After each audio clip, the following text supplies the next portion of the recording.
dunianya. Oh, dilihat dari sudut apa aja? Mungkin nggak akan selesai sampai sekarang. Manusia nggak tahu ibaratnya begitu, nggak jangkau, gitu ya. Kemudian wal ardi, demi bumi, wa ma tahaha, wa dan ma apa yang tahaha menghampar atasnya, ya, menghampar, demi bumi yang menghampar, demi bumi yang menghampar, ini menghampar. Makanya kalau bikin lantai enaknya menghampar. Ya ada tuh ceritanya bikin lantai naik turun itu pasti menghampar. Nah ini ya, jadi Allah ingin menunjukkan properti-propertinya. Kaya sudah Allah itu. Ya. Lalu setelah itu di ayat ketujuhnya, wa nafsin wa ma sawwaha, wa demi nafsin jiwa, wa ma sawwaha, wa dan ma apa yang sawwa menyempurnakan hanya, demi jiwa dan apa yang dia telah sempurnakan atasnya. Jadi jiwa. Jadi ada nafas, ada roh. Ya, ada nafas, ada roh. Kalau roh ini nggak mati-mati roh ini. Tapi kalau nafas ini nanti yang akan mengalami mati. Ya, jadi roh lalu nafas, jiwa, nafas. Jadi makanya di dalam nafas itu ada istilah nafsu. Fa'alhamaha fujuraha wa taqwaha. Nah ini di dalam nafas, di dalam jiwa itu Allah ilhamkan, fa'alhamaha, famaka alhama, ya, mengilhami hanya nafsu tadi itu, nafas tadi itu, jiwa tadi itu, fujuraha, fujur, keburukan, kejahatan, sifat-sifat buruk hanya, wa taqwaha, wa dan taqwa, ketakwaan. Jadi di dalam jiwa kita itu ada yang buruk, ada yang baik. Kalau ditempatkan di awal fa'alhamaha fujuraha wa taqwaha. Jadi kecenderungan manusia itu kalau dia nggak hati-hati pasti cenderungnya buruk. Nah, makanya kenapa ada Al-Qur'an ini sebagai way of life, sebagai jalan hidup, sebagai bekal, sebagai peta kehidupan ini, supaya manusia itu bisa menampakkan takwanya, gitu ya, menampakkan takwanya, gitu ya, menampilkan takwanya, supaya takwa, apa itu takwa? Yaitu taat, menjalankan apa yang diperintahkan dan menjauhi apa yang dilarang oleh Allah Subhanahu wa taala. Apa-apa yang dilarang jauhi, apa-apa yang diperintah dekati, laksanakan, gitu ya. Maka seorang muslim itu selalu sami'na wa ata'na. Allah perintahkan salat, salat. Allah perintahkan zakat, zakat. Allah perintahkan baca Quran, baca Quran. Allah perintahkan zikir, zikir. Begitu. Jadi muslim itu manut, mau diatur oleh Allah Subhanahu wa taala. Di samping itu menjauhi semampunya, semaksimalnya apa-apa yang dilarang oleh Allah. Babi haram, jangan. Minuman keras haram, jangan. Berzina haram, jangan. Dikit-dikit Ustaz, enggak boleh. Gitu ya. Minuman keras, satu tetes enggak boleh. Jangan. Lah buat apa satu tetes? Babi ngicipi tok enggak boleh, Cok. Ojo. Gitu kan? Nah, ini. Jadi enggak boleh. Nah, itulah namanya takwa. Maka diatur, gitu ya. Jadi intinya bahwa apa? Allah sebutkan di ayat 7, ayat 8 ini ingin menunjukkan, Allah ingin menunjukkan bahwa status kita itu sebenarnya sama, yaitu di hadapan Allah adalah makhluk Allah. Jadi setelah Allah sebutkan ayat 1, ayat 2 sampai ayat 6, lalu tiba-tiba Allah sebutkan di ayat 7, ayat 8, yaitu tentang nafs, jiwa. Kullu nafsin dha'iqatul maut. Bedanya kalau yang nafs ini nanti merasakan namanya mati, gitu ya, merasakan mati. Roh kita diambil, kita dicabut, ya, merasakan mati. Nah, maka saat kita dalam posisi nafas ini, ada nafsu yang sifatnya sayyi'ah, yang buruk, ada nafsu yang thayyibah, yang baik. Nah, Allah menyuruh kita untuk mengendalikan diri supaya mengarah kepada hidup yang nafsunya baik. Jadi nafsu itu lebih kepada spirit, semangat. Kan ada orang yang semangat jelek, ada yang semangat baik. Ya kita disuruh membangkitkan semangat baik. Tapi kalau jelek, malas saya guys. Kalau yang jelek malas. Tapi enggak, ada yang dibalik. Yang baik dia malas, yang jelek dia semangat. Gitu ya. Ada orang seperti itu. Suruh nyari yang halal, dia malas. Suruh nyari yang haram, semangat. Di luar sana ada. Banyak. Suruh makan daging sapi, malas. Daging babi, semangat. Kenapa? Ustaz, ini kan bukan muslim. Kalau bukan muslim lain lagi. Ini untuk muslim. Ya, perintah ini untuk yang muslim. Nah, jadi seperti itu. Jadi begitu. Nah, oleh karenanya maka kata Allah, qad aflaha man zakkaha. Qad sungguh aflaha, beruntung man orang yang zakkaha, dia mensucikannya, mensucikan jiwanya, mensucikan nafsnya tadi yang awalnya tercampur dengan yang buruk, sekarang dia berusaha untuk mandi. Jadi ibaratnya itu kita itu dalam sehari-hari mungkin tidak boloten atau nggak keringetan atau nggak tertempel kuman atau nggak keluar daging, nggak mungkin kan ya. Artinya bahwa apa? Fujur itu selalu ada dalam hati, dalam jiwa manusia itu selalu ada. Jadi seperti kita melalui hidup itu. Nah, maka kita disuruh mandi. Kan gitu ya? Mandi. Ibu-ibu pernah gak mandi 3 hari? Kalau sakit lain loh ya, yang normal loh ya. Soalnya ada orang yang takut mandi. Jadi mandinya seminggu sekali. Saya bilang kayak di Eropa ini. Ya, lebih kemambu nih gitu. Yus, karo-karuan mau mambu. Mampu banget. Gitu ya. Gak mandi. Ya, rambut belas gak dikeramasi, telung bulan. Ya. Paling wis kutu-kutu rambut, kutu rambut ya. Kutu-kutu ayam, kutu apa melok kabeh gitu ya. Nah, jadi ibaratnya fujur itu kayak itu. Jadi nggak mungkin kita, Ustaz, apa nggak bisa ya fujur itu kita deleh? Takkan. Nggak bisa, dia nempel. Makanya mensucikan seperti kita mandi, atus. Makanya kita mandi minimal berapa sehari? Ya minimal sekali ya, Bu. Jangan-jangan Ustaz Korika. Ya, pokoknya mandi sehari itu. Kenapa? Karena mesti ada kotor. Ya keringetan ya. Ya kalau Kanjeng Nabi, keringetnya Kanjeng Nabi kasturi, wangi. Ya, kalau keringet kita ini wangi. Ya. Kanjeng Nabi kasturi, kita kastur retok gitu. Kembang turi. Ya, apa yang dimakan inilah yang akan keluar gitu ya. Baunya enggak gara-gara. Kanjeng Nabi lain. Nah ini ya, jadi aromanya Nabi wangi. Makanya istrinya ya Aisyah radhiyallahu anha ya ngadai botol, taruh di botol. Ya, diplastiki, dibotoli, Pak. Oleh ibu-ibu nanti ya.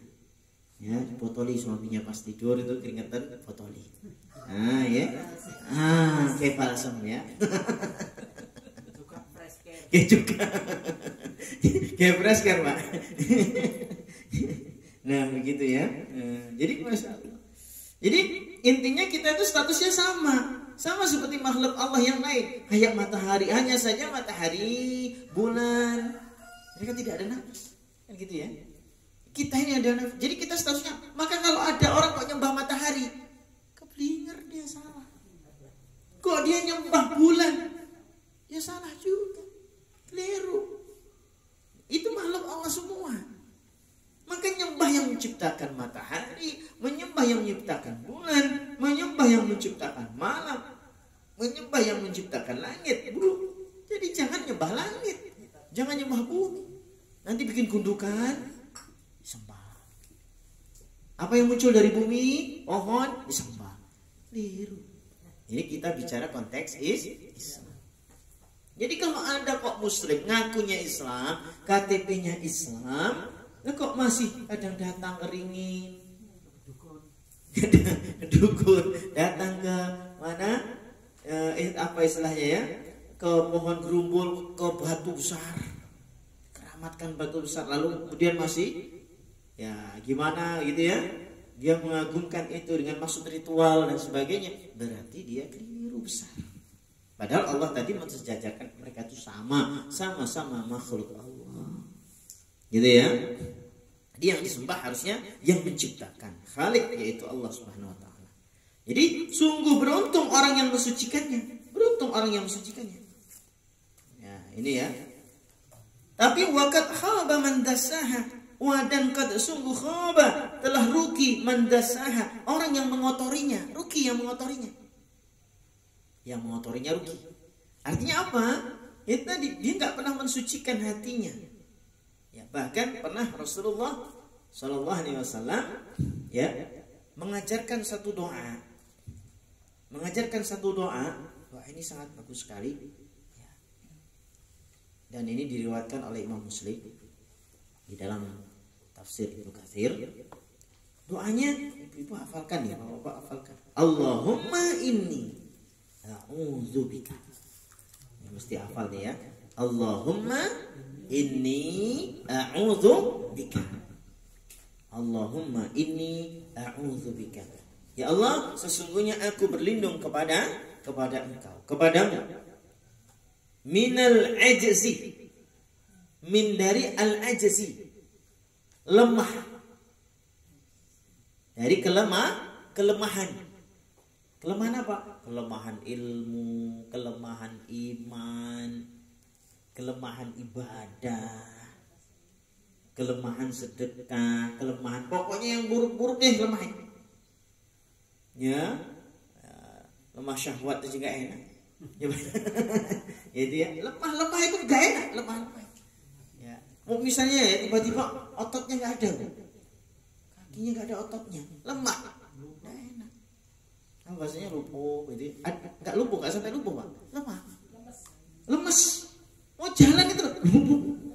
Enggak kuat, mau ngangkatnya enggak kuat. Mau ngangkat gini. Emang gua Bu, dipilih minumannya. Enggak kuat aku. Padahal berapa gram? Itu aja enggak enak. Maka kita minta kepada Allah berlindung supaya dilindungi dari kelemahan. Kelemahan fikir juga, kelemahan zahir juga. Minal ajzi wal kasali. Badannya enggak lemah, kuat. Angkat barbel kuat kok. Ya, angkat apa lagi yang kuat? Angkat batu kuat, angkat botol kuat, angkat genteng kuat. Wal kasali dan malas. Tapi malas ibadah, konsolat gak gelem. Ya, ngangkat gabah satu sakuan. Lah kok ngangkat sarung? Kon wudu, salat, buat setengah mati.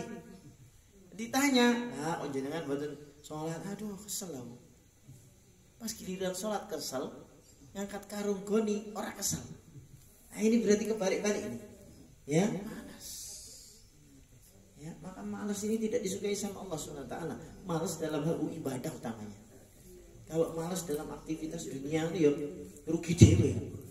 Umumnya orang kalau urusan dunia dia nggak malas, gitu ya. Tapi kalau urusan akhirat banyak malas. Kenapa? Karena kurang yakin akan kebesaran Allah nanti di yaumul kiamat. Makanya jangan malas. Maka kita doa. Oleh karenanya malas tidaknya ini di samping kita upayakan, tapi juga harus doa minta kepada Allah. Ya, jadi gitu ya. Jadi biar nggak malas. Adapun yang sifatnya itu, Ustaz, saya itu malasnya bukan malas ini, Ustaz. Kata kok lemes aja bawaannya. Nah, coba cek kesehatan. Jangan-jangan kolesterolnya tinggi. Ya, ngantuan misalnya. Jangan-jangan ya tensinya rendah. Atau memang peredaran darahnya nggak lancar ke otak gitu kan. Kolesterolnya tadi. Kakinya ini Ustaz keringkingan terus, asam urat jangan-jangan. Nah, itu dicek. Jadi malas. Ini banyak faktor kan gitu ya. Sebenarnya dia pengennya tubuhnya pengennya nggak malas, pengennya nggak ngantuk, tapi kok ngantuk. Ya, maka ini harus ditunjang. Makanya disuruh minum minyak zaitun 1 sendok pagi habis subuh, 1 sendok malam sebelum tidur. Supaya apa? Supaya peredaran darah lancar, seratnya tinggi, BAB besok lancar. Bro. Apa itu suaranya? Nah gitu ya, lancar. Gitu ya, toksin-toksin tubuh keluar. Makanya kan zaitun dikenal dengan untuk detox, ya, colon cleansing dan blood cleansing.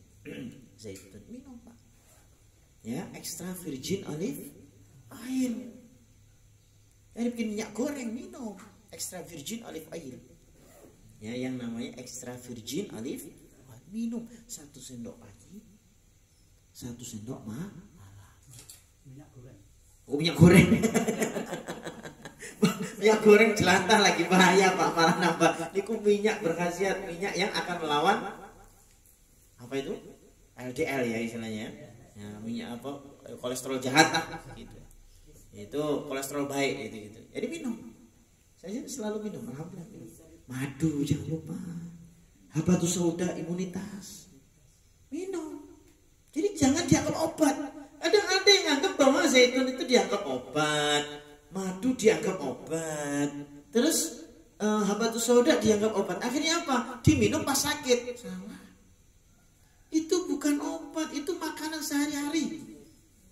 Ya, jadi anggap itu makanan sehari-hari. Jadi jangan, Ustaz, masa nggak boleh nganggap obat? Nanti kalau dianggap obat diminum saat sakit. Madu masa diminum saat aku rotok gregesi ya, ngombe madu. Berarti pas gak sakit madunya disimpan. Ya Allah, keliru. Nah, nih, jadi kita itu separuh-paruh. Pengennya sehat, tapi secara sunatullah tidak kita jaga. Padahal Allah sendiri mengisyaratkan hidup harus sunatullah. Ya seperti proses jalannya matahari tadi, seperti proses bulan, seperti proses siang dan malam. Semuanya nggak langsung. Bisa Pak ujung-ujung Pak. Ini pagi nih, jam berapa? Mau jam 9:30 ya misalnya ya. Tiba-tiba kok jam 10 malam gitu, bisa Pak? Nggak bisa, proses, alon-alon. Gitu ya, alon-alon. Repot juga kalau misalnya tiba-tiba. Gitu ya, moro-moro jam 10 pagi, moro-moro jam 10 malam. Kiamat. Enggak semua butuh proses. Nah kesehatan itu juga butuh proses. Enggak kemudian dinteni lorone baru kemudian ngombe. Ini yang saya maksudkan di sini bukan obat-obat kimia, tetapi back to nature madu. Sudah dikasih sama TM kan? Nah, ini sudah minum? Belum. Sudah dikasih, tapi belum diminum. Hebat nih. Minum. Ya, itu. Itu ya. Nah, doanya sampai mana tadi? Allahumma inni a'udzubika minal ajzi wal kasali wal haram. Dari pikun alias lemah pikir. Pikun alias ketuaan yang kaitan mengganggu dengan pikiran. Haram pakai hak ya, bukan pakai hak. Haram wal haram wal jubni, dan pengecut itu koden. Kira-kira wedi. Jadi cemasan, takutan, was-wasan. Ini nggak boleh. Ini pintunya syaitan nih masuk itu. Ya, ujuk-ujuk wedi. Ku anakku pas kawin piye? Ku pas jodohnya gak cocok. Ku pas nanti ku dicerai. Ku pas kan. Lah belum apa-apa sudah begitu. Ya. Jadi orang begini nih ruwet hidupnya. Ya, anaknya mau kawin begitu misalnya, anaknya mau nikah, mikirnya kalau ada putu piye ya. Nanti rumahnya piye kok? Apa ngontrakno piye? Wis ruwet mikirnya. Gua tahunnya piro, suguhane piro. Bufi kok ngarep bukan gak boleh direncanakan, boleh. Tapi ruwet pikiran jangan. Ya begitu. Jadi orang kadang ruwet. Aku loro iku cocok mati. Wis coba nyimpulkan itu. Nyimpulkan jelek lagi. Jadi pikirannya itu negatif thinking terus. Mati tenan gitu. Begitu. Jadi hidupnya nggak ada semangat. Kenapa? Karena selalu dibawa pada kecemasan. Maka jangan. Ya, kita tidak boleh cemas tidak boleh. Ustaz, masa nggak ada cemasnya sedikit manusia? Ya oleh Siti Ainis. Ojo akeh. Gitu ya. Jadi maka was-was, cemas, takut. Ya. Apalagi itu? Pokoknya macam-macam itu ya. Itu penyakit-penyakit hati semua dan itu pintunya syaitan. Nanti ditambah lagi ragu-ragu. Begitu. Jadi jangan. Maka di usia-usia emas berarti usia lanjut apalagi jangan. Kenapa? Karena syaitan tuh nggak pengen kita ini sehat. Maka melalui cemas, takut, khawatir itu imunitas kita mau didropkan, mau dibuat minim, akhirnya kita sakit. Maka kan banyak itu Dr. Masaru Emoto sampai menyimpulkan 75 sampai 70 sampai 80% ya emosi seseorang itu mempengaruhi kesehatannya. Nah ini penting ya, ini penting. Nah, kemudian wal bukhli wa adzabil qabri, wal bukhli dan kikir wa adzabil qabri dan azab habis nih Pak. Oh gitu. Dan azab mana tadi? Wal bukhli wa azabil qabri. Wa dan al bukhli bakhil. Wa dan azabil qabri, azab kubur. Saya baca komplit. Allahumma inni a'udzu bika minal ajzi wal kasali wal harami wal jubni wal bukhli wa azabil qabri.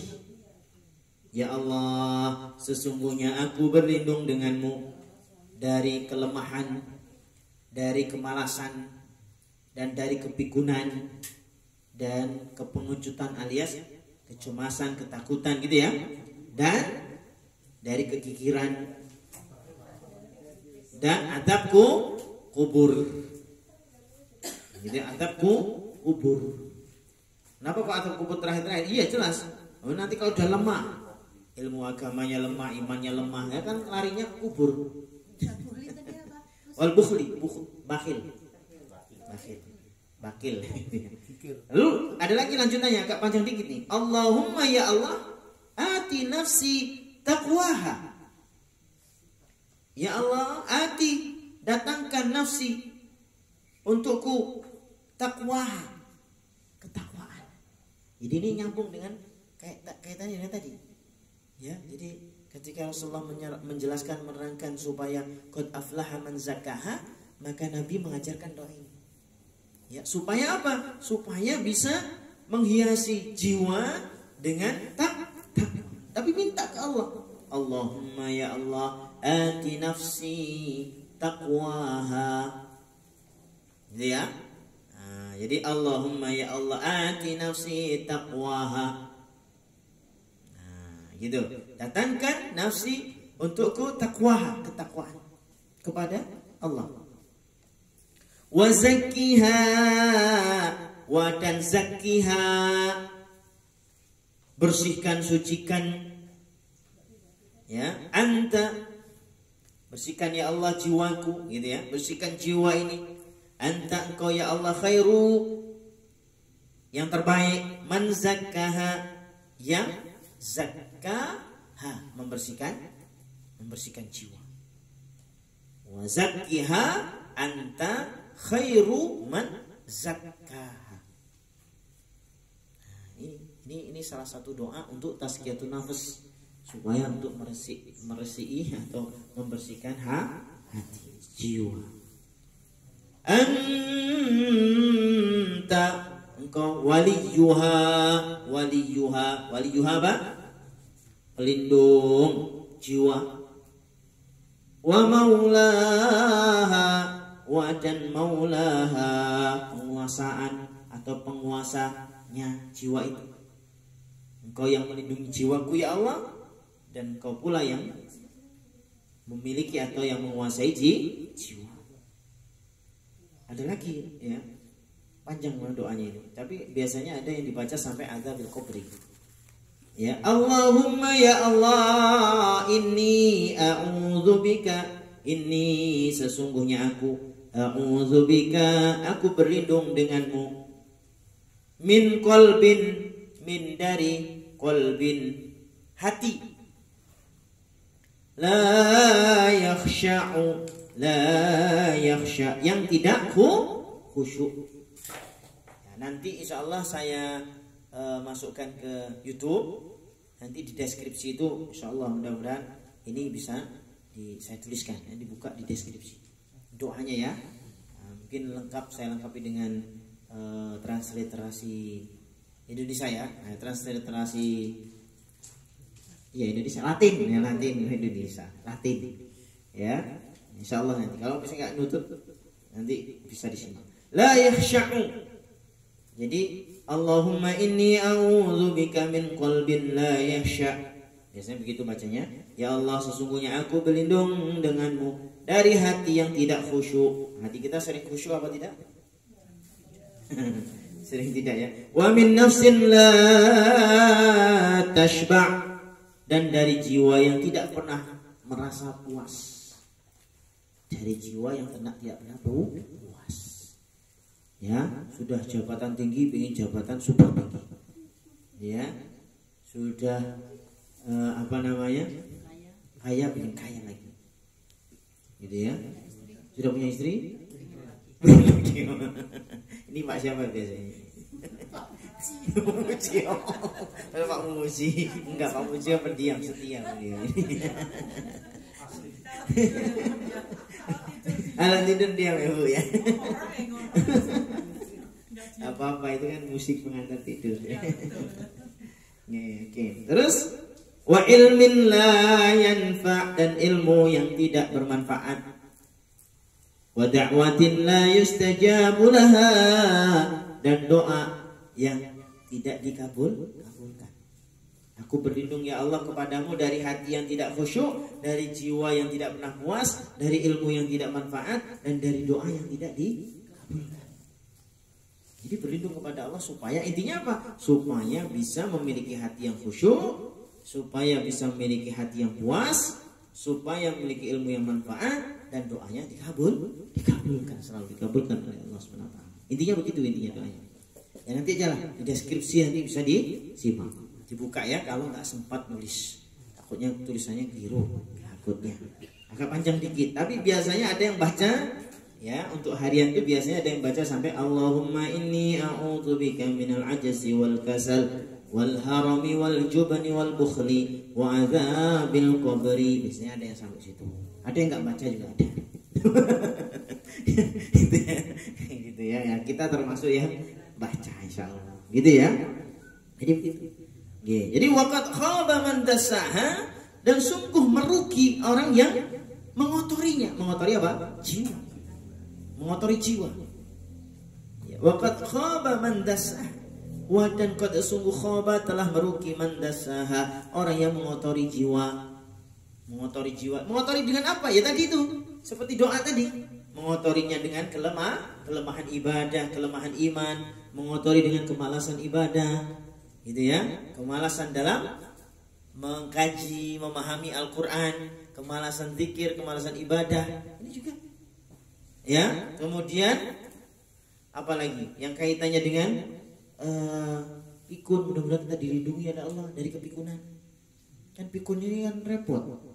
Atau lupa ini kan repot. Al-Fatihah lupa, ya Allah, hilang Al-Fatihah. Itu ya. Repot. Penyakit ya. Iya, penyakit, termasuk penyakit juga. Jadi itu kita harus ikhtiar. Adapun takdir sudah nggak tahu kita. Yang penting ikhtiar. Gitu kan? Yang penting ikhtiar. Jangan sampai ikut. Makanya kenapa ngaji? Dia ngaji Al-Quran ini dibaca. Karena kalau Al-Quran dibaca, sel-sel hidup semua. Zikir sel-sel hidup. Ya, kita zikir, kita ngaji, baca Quran, kita pengajian, ini saya hidup. Karena ngajian mikir. Pengajian masuk gak mikir? Gak mikir turu maksudnya. Mesti anak mikir ya, mikir. Oh ya betul lagi itu mikir. Nah, mesti mikir apa? Misalnya nyimak itu udah mikir. Itu sudah aktif. Jadi sel kita jadi aktif, sel otaknya jadi aktif. Ya jangan sampai misalnya tidur, sholat kadang lali, gitu ya. Mangan pun kadang-kadang ini. Akhirnya apa? Rusak, konslet akhirnya. Banyak sel-sel otak yang mati. Kalau sudah begitu, jatuhlah penyakit ini. Alhamdulillah, jangan sampai. Kita yang penting ikhtiar. Ya, itu yang penting ikhtiar. Karena sunatullah tadi. Gitu ya. Masalah ada yang kemudian kena penyakit apa itu? Stroke kan ya? Itu di luar kendali. Ya, itu di luar kendali. Kalau yang sudah, tapi apa? Ikhtiar kita gimana hidup sesuai dengan kanjeng Nabi, ya, supaya dihindarkan dari penyakit-penyakit yang seperti itu. Sehingga apa? Membuat ibadahnya jadi berat. Dan gitu ya. Nah, kemudian itu tadi yang mengotorinya. Nah, akhirnya dicontohkan kadzabat samud bitawwa. Kadzabat telah mendustakan Samud, kaum Samud. Siapa kaum Samud itu? Kaumnya Nabi Soleh. Kaumnya Nabi Soleh alaihi salam. Kaumnya Nabi Soleh. Nabi Soleh itu kaum Samud ini kalau disambung-sambung ya sampai kepada Nabi Nuh, Sam bin Nuh. Nanti ya sampai Sam bin Nuh. Jadi di daerah Hijaz, antara Hijaz dan Sam. Ya sekarang kan ada Palestina, Yordania, itu ya. Nah, itu namanya disebut dengan daerah dakwahnya disebut dengan Madain Soleh. Itu ya, Nabi Soleh. Kaumnya namanya kaum Samud. Bitawwa dengan tawwa, sonang-wenang hanya. Jadi kaum Samud ini sonang-wenang. Mereka menyembah berhala. Padahal oleh Allah sudah dikaruniakan rezeki yang luar biasa. Ya, tanah yang subur, air yang jernih, bening, kebun-kebun yang masya Allah. Pinter nih kaum Samud nih. Dari sisi apa? Dari sisi teknologi bangunan aja gunung diukir. Kaum Samud ini termasuk yang canggih nih. Kalau dibanding orang sekarang, orang sekarang masa ada tinggal di gunung, dipahat gunungnya, gak ada kan? Kan paling bata-bata disusun jadi rumah. Ini enggak ini. Gunung batu itu kewopras, luas, ditatai, bahasanya. Jadi rumah. Jadi secara logika itu kalau seandainya gempa itu tahan gempa, gitu kan? Luar biasa. Tapi mereka ternyata bitaqwa, golongan yang sewenang-wenang. Sewenang-wenang apa? Dalam hal akidah sewenang-wenang. Sudah diajak oleh Nabi Saleh supaya beribadah kepada Allah. Katanya, Soleh kamu itu podo karo kami. Sama. Kamu itu ya anak-anak sebagaimana dulu kami anak-anak. Itu kan dianggap remeh. Padahal ini Nabi Saleh diutus oleh Allah SWT. Ya, ayo kalian menyembah kepada Allah. Kami ngikutin nenek moyang saya. Kami sudah biasa nyembah batu. Kami biasa nyembah berhala. Kami biasa nyembah macam-macam berhala dan seterusnya. Ya, mengagungkan nenek moyang dan seterusnya. Diajak gak mau. Ya. إذ انبعث أشقاها